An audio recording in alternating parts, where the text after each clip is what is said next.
हाँ जी। अच्छा, factor pricing हम पढ़ रहे थे, बहुत इंपॉर्टेंट है। इंशाल्लाह ये कल वाइंड अप होगा, क्योंकि इसके कुछ लेक्चर्स मैंने और भी प्रिपेयर किए हैं। और सिलेबस में ये अलग से भी दिया गया है ना टॉपिक, तो इस वजह से ये और इम्पोर्टेंट हो गया। यानी कि जो अब 4 चैप्टर्स मैंने और पढ़ाने हैं ना आपको, इसके माइक्रो इकोनॉमिक्स के, वो अलग से उन्होंने सिलेबस में दिए हुए हैं। तो इस वजह से इधर से एमसीक्यूज आने के ज्यादा चांसेस हैं। तो जी, हमने कल पढ़ा था फैक्टर ऑफ प्रोडक्शन की जो प्राइसिंग है ना, वो हम पढ़ रहे थे। हमने यहाँ पर डिमांड फॉर लेबर कर्व और सप्लाई फॉर लेबर कर्व को ड्रा करना था, और शॉर्ट रन में भी ड्रा करना था, लॉन्ग रन में भी ड्रा करना था। शॉर्ट रन में जब ड्रा किया तो output is a function of labour लिया, और यहाँ से फिर मार्जिनल प्रोडक्ट ऑफ लेबर लिया। और यहाँ पर परफेक्ट कंपटीशन में मैंने एज्यूम किया हुआ था कि जो कमोडिटी है उसकी गिवन प्राइसेस है, और यहाँ से मैंने V M P L draw किया। और सप्लाई कर्व कैसे ड्रा किया था? सप्लाई कर्व वैसे ड्रा किया था कि गिवन इनकम के ऊपर कंज्यूमर का टेस्ट देखते हुए कि वो कितना वर्क करना चाहता है और कितना वो लेयर करना चाहता है, उसको देखा तो एक पॉजिटिव सप्लाई कर्व ड्रा किया जो वेजेस और उसका, हाँ जी, वेजेस और एम्प्लॉयमेंट के दरमियान या वर्किंग आवर के दरमियान एक पॉजिटिव रिलेशनशिप को शो कर रहा था। तो जहाँ पर अगर हम इसकी इंडिविजुअल मार्केट की बात करें, तो गिवन वेजेस के ऊपर ये इन्फिनिटी सप्लाई है, और जहाँ पर वीएमपीएल ने इसको इंटरसेक्ट किया था वहाँ पर इक्विलिब्रियम था। और जो वीएमपीएल है वो प्राइस और एमपीपीएल का मल्टीप्लिकेशन है, और ये एम्प्लॉयमेंट थी। अगर हम मार्केट की बात करें, तो जहाँ पर जो डिमांड फॉर लेबर की जो समीशन है वो भी मैंने बताया था कि किस तरीके से ये थोड़ी बैक पर होती है, और ये सप्लाई ऑफ लेबर यहाँ पर ये दूसरे को इंटरसेक्ट करेंगे, यहाँ पर एम्प्लॉयमेंट डिटर्मिनेशन हो जाएगी।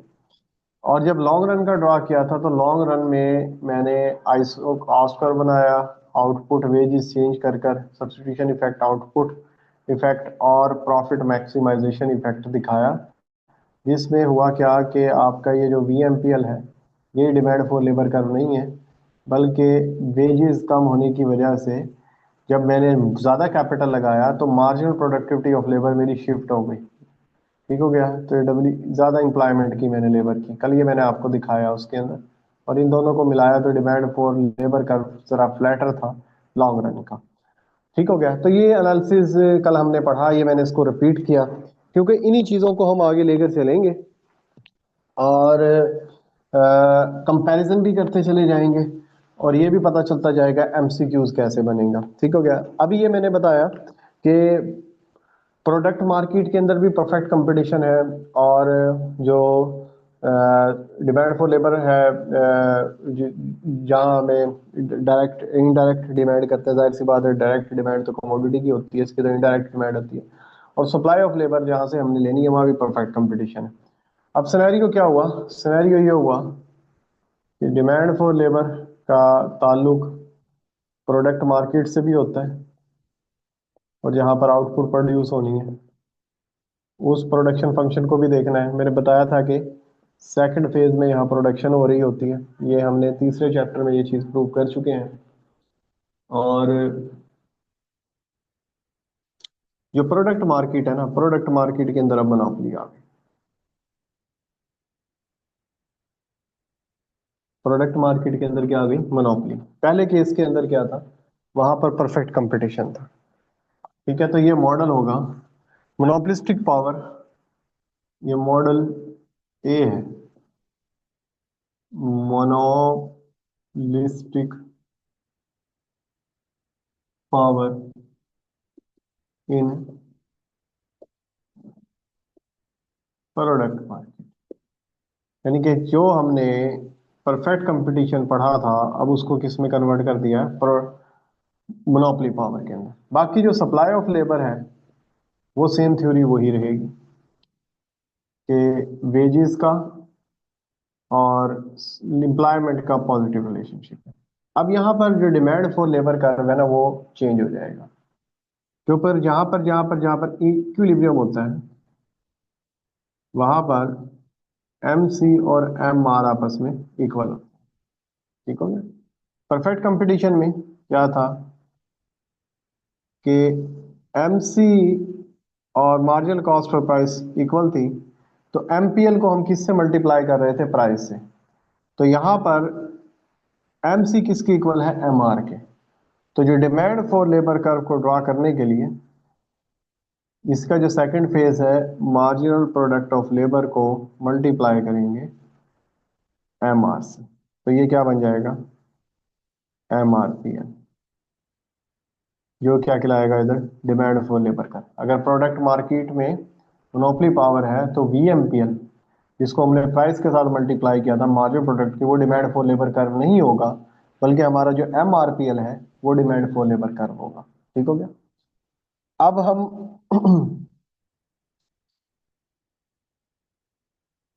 ये मेरा है एम पी पी एल। अगर मैं इसको एम आर से मल्टीप्लाई करूं तो जाहिर सी बात है एम आर पी एल ये थोड़ा राइट वर्ड शिफ्ट हो जाएगा। अब एम आर कम होता है और प्राइस ग्रेटर होती है। अगर यहाँ मैं V M P L find out करूं तो price multiply by M P L, तो ये क्या बन जाएगा? पी एम पी एल, जो कि और भी राइट साइड पर। और मुझे क्या चाहिए? मुझे तो एम आर पी एल चाहिए, क्योंकि वहां पर मार्जिनल कॉस्ट एम आर के बराबर है। तो ये मेरा क्या होगा? डिमांड फॉर लेबर कर्व होगा। इक्विलिब्रियम इसका भी सेम वैसे ही होगा। वेजेस गिवन है, सप्लाई इन्फिनाइट है, ये M R P L curve जहां पर एक दूसरे को इंटरसेक्ट करेंगे वहां पे एम्प्लॉयमेंट का डिटर्मिनेशन हो जाएगा। तो परफेक्ट कंपटीशन में वेजेस किसके बराबर थी? वीएमपीएल। और वीएमपीएल किसके बराबर था? प्राइस पर और एमपीपीएल। यहां पर वेजेस किसके इक्वल हैं? एमआरपीएल। एमआरपीएल किसके बराबर है? M R equal to MPPL. और एम आर किसके इक्वल होता है? Price 1/1 minus elasticity. वेजेस इसकी जगह मैं ये फार्मूला लिख दूंगा, पी इज इक्वल टू 1/। तो जब प्रोडक्ट मार्केट में मोनोपोली होगी और जो सप्लाई फॉर लेबर है वो परफेक्ट कंपटीशन का होगा, तो जो वेजेस हैं वो प्राइस पे, इलास्टिसिटी ऑफ प्राइस और एमपीपीएल के ऊपर डिपेंड करेंगे।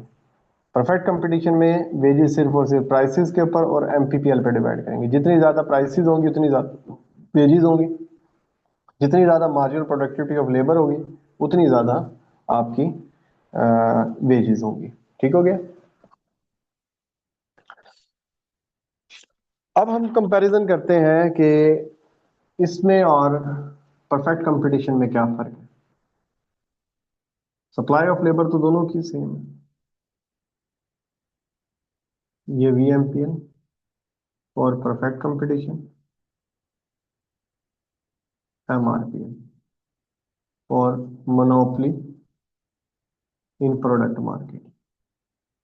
अगर मोनोपोलिस्ट है तो वो लेबर को, एम लिख रहा हूँ एल एम, इतना हायर करेगा। अगर परफेक्ट कंपटीशन है, रिसोर्सेज का बेहतर इस्तेमाल होगा और एम्प्लॉयमेंट लोगों को ज़्यादा मिलेगी।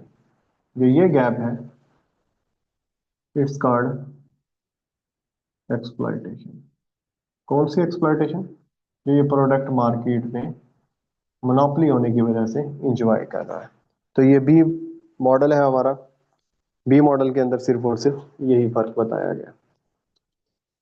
थर्ड आ जाता है थर्ड मॉडल, या इसको बी मॉडल कहते हैं।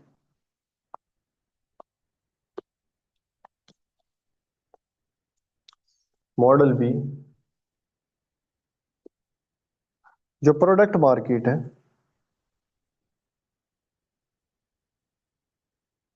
उधर मोनोपोली है,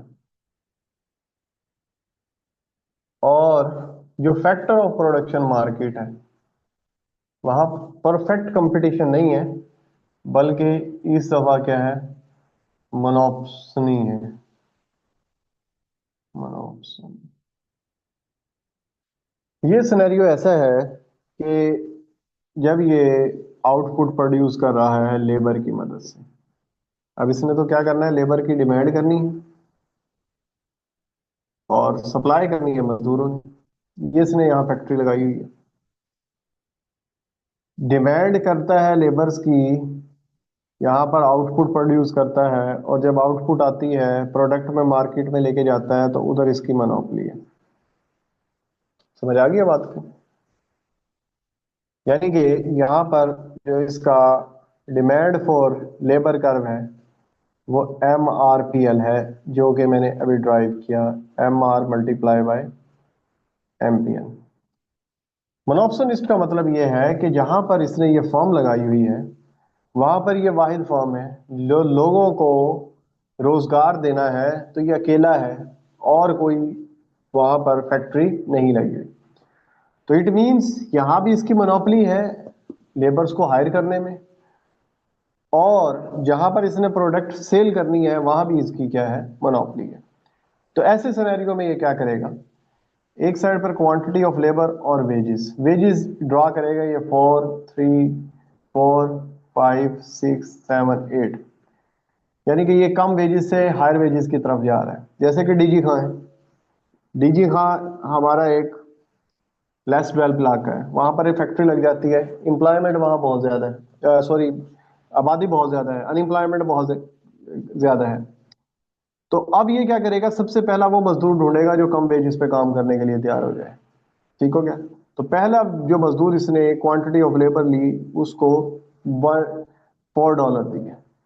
उससे अगले मजदूर उसने वो ढूंढा जो, अभी ये वो मजदूर था जो सबसे मजबूर था, उससे ये दूसरा मजदूर उसको थोड़ा से ज्यादा पैसे दिए, तीसरा मजदूर उससे, चौथा, पांचवा। यानी कि जिस तरह कंज्यूमर सरप्लस हमने फर्स्ट डिग्री प्राइस डिस्क्रिमिनेशन में कंज्यूमर सरप्लस सारे का सारा कैप्चर हुआ था, सेम ये वही सीन है कि सबसे पहला लेबर वो तलाश किया गया जिसको ये कम से कम वेजेस दे सके। अब ये क्या आ रही है, वेजेस आ रही है, ये क्वांटिटी ऑफ लेबर आ रहे हैं, अब इसके हमने निकालने टोटल एक्सपेंस। फर्म अगर एक मजदूर हायर करती है तो उसको कितने एक्सपेंस बेयर करने पड़ते हैं, 4।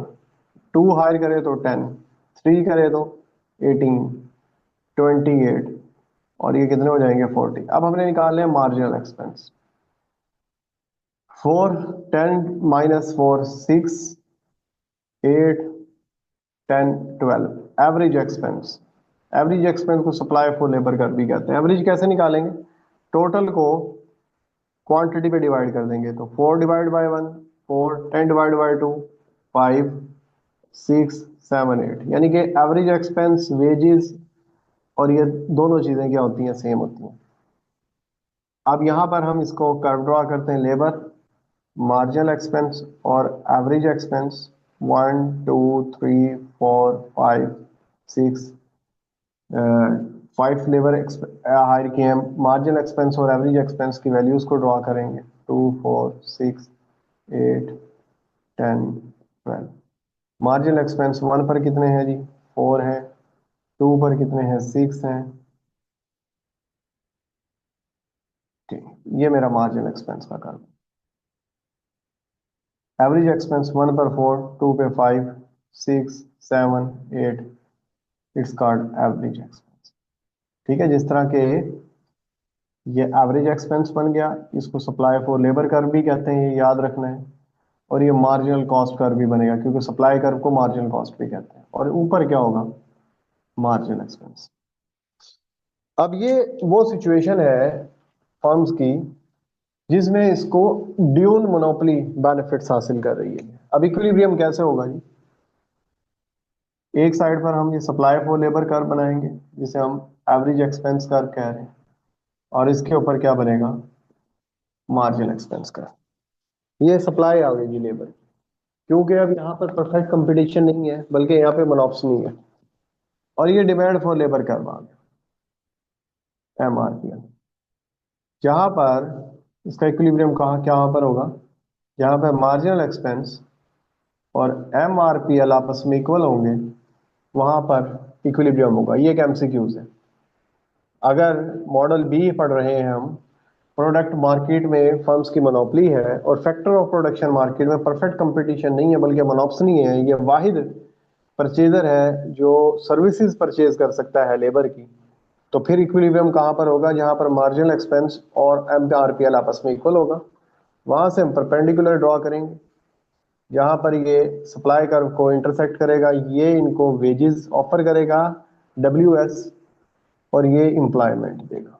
ठीक हो गया। अब हम तीनों जो अभी तक हमने मॉडल पढ़े हैं उनका एनालिसिस करते हैं। पहले था सप्लाई फॉर लेबर कर्व, जिसको एवरेज एक्सपेंस कर्व भी कह सकते हैं, और साथ इसके था वीएमपीएल, जहां पर एक दूसरे को इंटरसेक्ट करते थे। कंपटीशन था एलसी और वेजेस ये डब्ल्यूसी। फिर क्या इंट्रोड्यूस हो गया जी? फिर दूसरे नंबर पर, इसको E1 लिख रहा हूं, दूसरे नंबर पर एमआरपीएल आ गया। यहां तो परफेक्ट कंपटीशन रहा, मगर प्रोडक्ट मार्केट के अंदर क्या आ गया? एमआरपीएल आ गया, जिसमें लेबर की जो सप्लाई थी वहां से तो परफेक्ट कंपटीशन था, प्रोडक्ट मार्केट में मोनोपोली थी। तो इसने क्या किया? एल एम एम्प्लॉयमेंट दी और वेजेस क्या दी? परफेक्ट कंपटीशन से कम। ये एक्सप्लॉयटेशन हो गई। जो ये तीसरा काम हुआ, इन्होंने क्या किया कि एवरेज एक्सपेंस के ऊपर मार्जिनल एक्सपेंस का कर्व ड्रा किया। इक्विलिब्रियम कहां पर हुआ? जहां पर मार्जिन और एमआरपीएल आपस में इक्वल हुए। यहां से परपेंडिकुलर गिरा एल एस, यहां पर एम्प्लॉयमेंट, और ये वेजेस। तो परफेक्ट कंपटीशन के अंदर वेजेस एम्प्लॉयमेंट सबसे ज्यादा थी। जब एक मार्केट के अंदर परफेक्ट कंपटीशन आया, दूसरी में मोनोपोली आ गई, तो वेजेस कम हो गई, एक्सप्लॉयटेशन शुरू हो गई लेबर की। और थर्ड केस तो ये इंतहाई डेंजरस केस है। चौथा केस आ जाती है बायलैटरल मोनोपोली। Bilateral monopoly.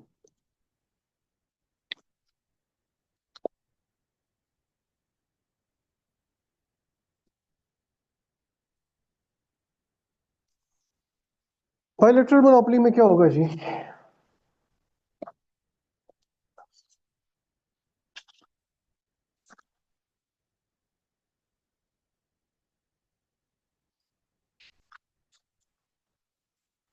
हाँ जी, बायलैटरल मोनोपोली में वही डबल सिनेरियो है। एक साइड पर फर्म है जिसने क्या करनी है? डिमांड फॉर लेबर करनी है। दूसरी साइड पर लेबर है जिसने सप्लाई ऑफ लेबर करनी है। इन्हीं दो चीजों को हम बार बार डिस्कस कर रहे हैं। अब यहां पर जो फर्म्स है ना, इसकी मोनोपोली है, और लेबर की क्या बनी हुई है? यूनियन बनी है। यानी कि दोनों, इसकी भी मोनोपोली है और इसकी भी मोनोपोली है। इसकी एग्जांपल उसने ये दी हुई है कि एक यूरेनियम को यूज करने वाली फर्म है, क्योंकि लाइसेंस गवर्नमेंट ने इसको दिया हुआ है। यही फर्म यूरेनियम को यूज कर सकती है फॉर एटॉमिक पर्पस। और यहाँ पर जो माइनर्स हैं, जो यूरेनियम को निकालते हैं, उनकी भी एक स्मॉल सी, जो माइनर्स माइनिंग्स करते हैं, उनकी भी एक स्मॉल यूनियन बनी हुई है, जो काम सिर्फ यही कर सकते हैं और कोई नहीं कर सकता। अब पहले हम डिमांड फॉर लेबर कर्व को डिस्कस कर लेते हैं कि ऐसी सिचुएशन के अंदर जो एमआरपीएल है हमारा,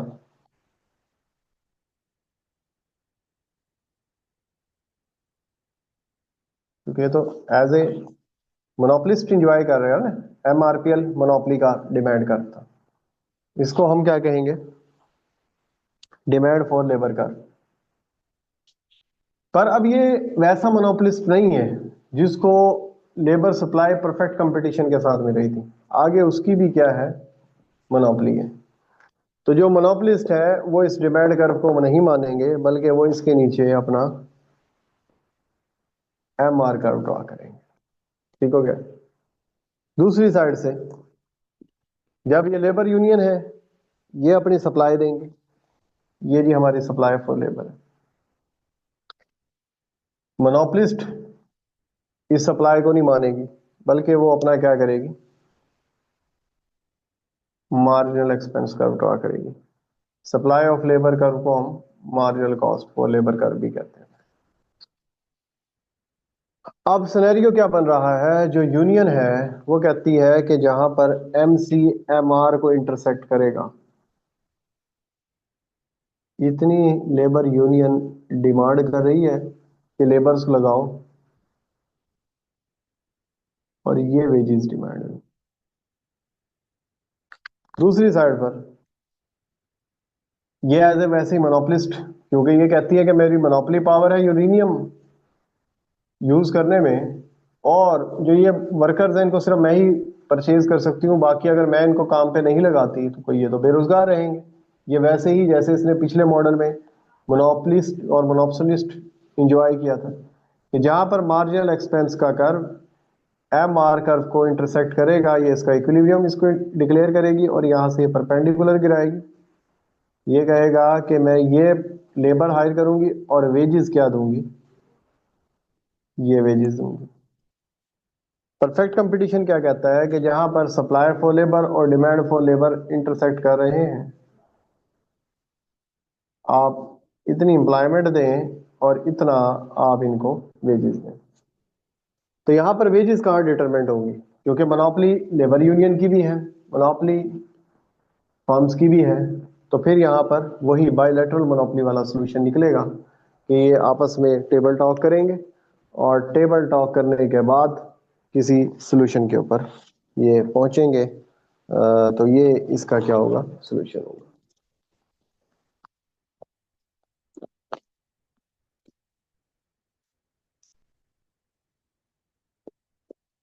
थर्ड है model competitive buyer versus monopoly, model D है इसमें।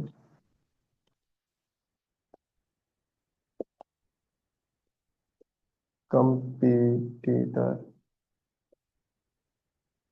Buyer versus monopoly, labour, labour की मोनोपोली आ गई। लेबर कहता है जी मेरी मोनोपोली है। कैसे लेबर यूनियन बनी,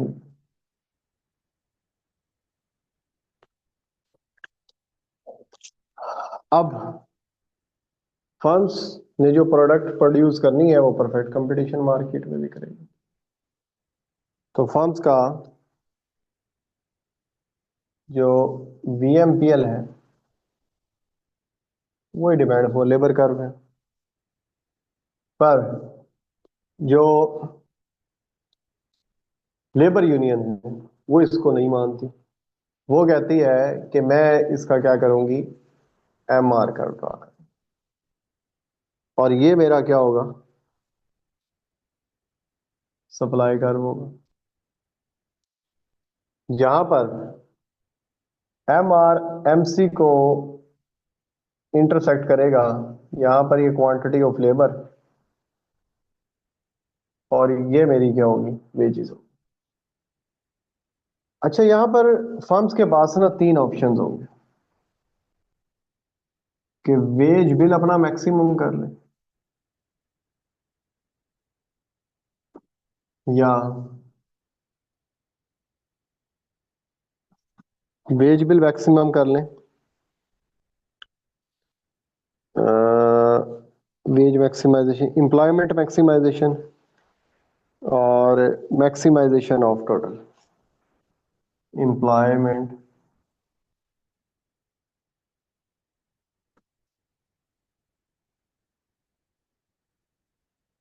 एंड एम्प्लॉयमेंट मैक्सिमाइजेशन, और तीसरा क्या है, maximisation of total, maximisation of total. अच्छा, अगर गवर्नमेंट ये लेबर यूनियन चाहती है कि मेरा जो बिल है, जो मेरी वेजेस है वो मैक्सिमम हो, तो फिर तो वो इक्विलिब्रियम वहां पर जहां पर उसका MC या supply of labour curve intersect करेगा MR कर्व को, वहां पर वो क्वांटिटी ऑफ लेबर और WL wages of labour announce कर देगा। अगर वो चाहती है कि एम्प्लॉयमेंट मैक्सिमाइजेशन ऑफ टोटल हो, मैक्सिमाइजेशन ऑफ टोटल किधर होगी, जहां पर आपका एम आर जीरो होगा। एम आर जीरो होने का क्या मतलब है, टोटल रेवेन्यू क्या होगा, मैक्सिमम होगा। तो इसको वो क्या कह रहा है, मैक्सिमाइजेशन ऑफ टोटल। अगर वो चाहती है कि मेरी मैक्सिमाइजेशन ऑफ टोटल हो, तो फिर वेजेस थोड़ी कम कर दी जाएंगी और एम्प्लॉयमेंट एल एम पे होगी और वेजेस ही। अगर वो चाहती है कि एम्प्लॉयमेंट मैक्सिमम हो, तो फिर वो परफेक्ट कंपटीशन में जो हमने पहला मॉडल पढ़ा है उसको फॉलो करें।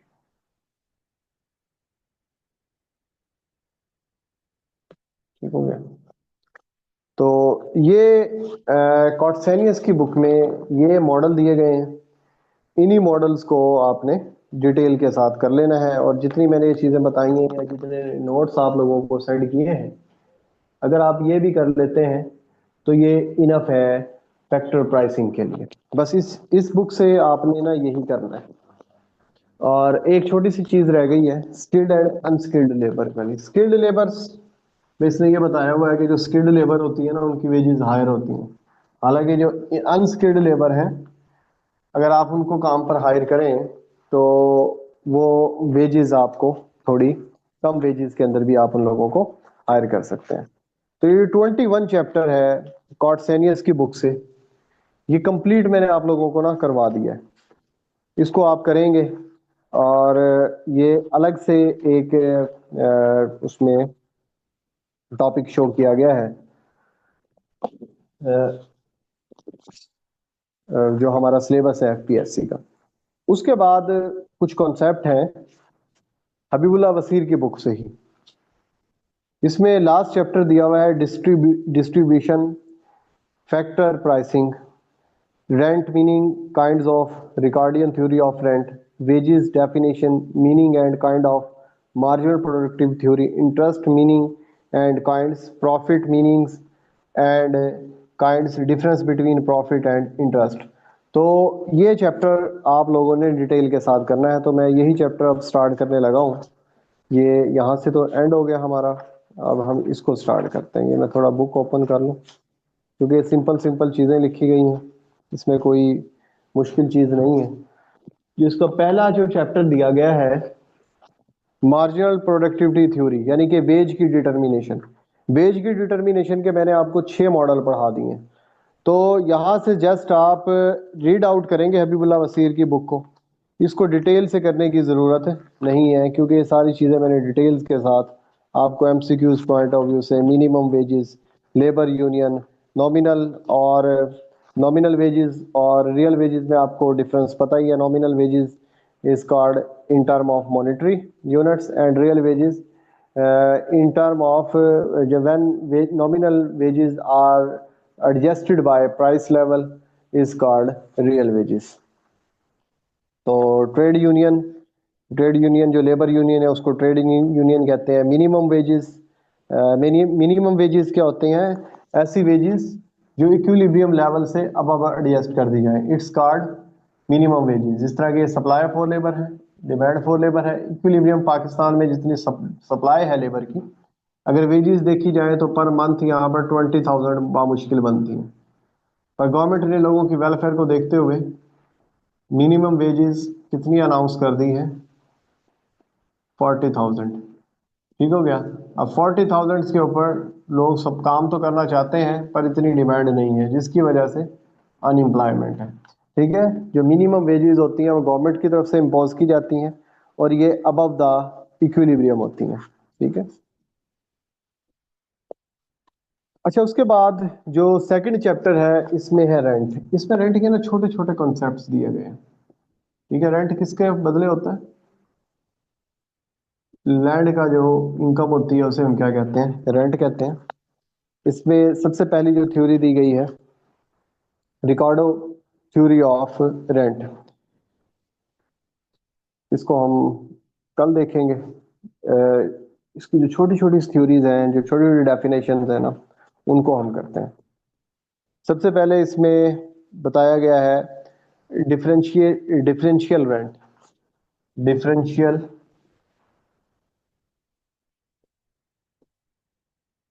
Differential rent. डिफरेंशियल रेंट ऐसा रेंट होता है जो जमीन की जो कैपेसिटी होती है उसकी प्रोड्यूस करने की जो सलाहियत है, जो उसकी कैपेसिटी है, वो डिफरेंट होती है। जैसे कि एक ज़मीन है पंजाब में, अगर उसको एग्रीकल्चर के हिसाब से देखा जाए तो उसकी जो प्रोडक्टिविटी है वो बलूचिस्तान की अगर एग्रीकल्चर की प्रोडक्टिविटी से के का मुकाबला किया जाए तो वो ज़्यादा है।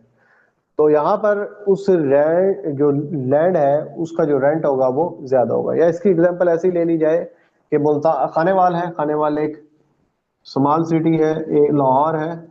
लाहौर के अगर आप अनारकली में चले जाएं तो वहाँ पर एक लैंड लोकेटेड है जिसका रेंट महीने का आपको 2 लाख रुपए भी मिलेगा और यहाँ पर आपको 2,000 भी नहीं मिलेगा। अब ये रेंट में फर्क क्यों है शॉप्स की? ये इस वजह से है कि इनकी जो लोकेशन है वो डिफरेंट जगह पर है। स्कार्सिटी रेंट, स्कार्सिटी रेंट उसे कहते हैं। Scarcity rent in the rent which arises because of scarcity of land in relation to demand for land. यानी कि नाम से ही जाहिर है स्कार्सिटी लैंड, जब किसी चीज की जो डिमांड है वो ज्यादा है पर उसकी सप्लाई इतनी नहीं है और डिमांड ज्यादा होने की वजह से रेंट में इजाफा हो गया है तो इट्स कॉल्ड स्कार्सिटी रेंट। उसके बाद आ जाता है कोजाई रेंट होगा। हाँ जी, quasi rent. Quasi rent is a temporary rent which arises due to fix supply of any factor other than land is called quasi rent. यानी कि शॉर्ट रन में फिक्स सप्लाई होने की वजह से जो रेंट अर्न किया जाता है उसे हम क्या कहते हैं? कोजाई रेंट कहते हैं। तो रेंट की ये डेफिनेशंस दी गई हैं अबीबुल्ला वसील की बुक में। ये 8 या 9 डेफिनेशंस हैं, इनको आप ना अच्छे तरीके से देख लीजिएगा क्योंकि ये पेपर पॉइंट ऑफ व्यू से बहुत इंपॉर्टेंट है। अच्छा, फिर इंटरेस्ट की थ्योरीज आ जाएंगी। Interest, gross interest, net interest, ठीक है, income that we get from capital is called net interest rate, और अगर उस इंटरेस्ट के अंदर कोई और इनकम भी शामिल है तो उसे फिर हम ग्रॉस इंटरेस्ट रेट कहते हैं।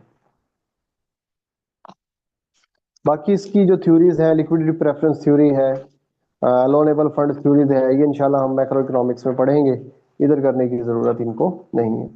प्रॉफिट, हाँ जी, प्रॉफिट्स की जो थ्योरीज के नाम है वो जस्ट आप इसको देख लेंगे। Theories of profit, dynamic theory of profit, ये क्लार्क और शैम्पीटर ने इसको एक्सप्लेन किया।